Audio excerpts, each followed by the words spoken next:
Alright, this video is for the how to bypass your VAT system on the late GM models.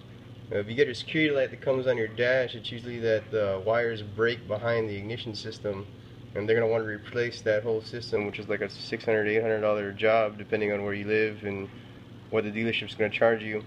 You can bypass that system by using a resistor and tricking the car to think your key's there because it's not reading the key. You usually have one of these 15 keys. I have a number 9, which is a 3010. You can see that. It tells you to the right of it the resistor you'll need. I already have that done. I'm going to show you now in the car. This is for 2002 Trans Am once again. So walk this way to the car. Sorry for the quality, but it's with my cell phone. What you're going to do is come down here under your dash. I already took it off. You're going to take off your dash. It has 4 screws. You're going to find this orange cable. I already cut the connection to it. It's going to connect to this. It's like a purple and white wire and a white and black line wire. It's going to have two. It's going to have another piece like this connected to here. They're going to be connected together. What happens is this orange wire breaks up here in your ignition, so it's not carrying the signal of your key to the signal of this wire. So what you're going to do is you're going to use one of those little resistors to plug it in here, depending on the ohm of your key, fooling this to think it's carrying the signal of that, and that way your car will turn on. What you're going to get is this is what's going to happen. You try turning on your car.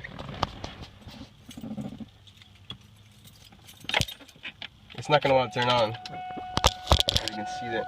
You're going to get a security light. You go to crank it, it's dead. It won't turn on. It does nothing. It doesn't help them not pushing the clutch. Try pushing the clutch, turning on the car, nothing. So what you're going to do is what I said, is go and get one of those little resistors unless you want to replace your whole ignition.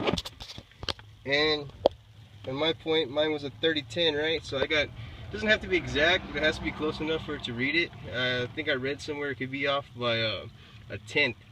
I got two 1.5 resistors. Gotta focus. I got two 1.5 resistors. I soldered them together. I cut this connection off, which is this little black piece right here. I left enough wire on there to solder it there, so you basically have a little loop. I'm gonna connect this loop in here, which is now reading what the key should be reading. I'm gonna connect that.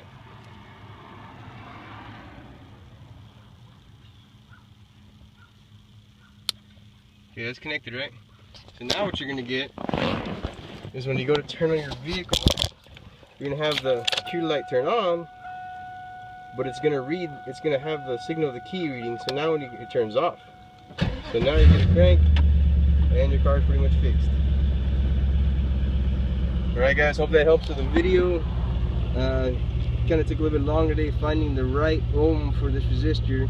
Got to go around a bunch of hardware stores or electronic stores.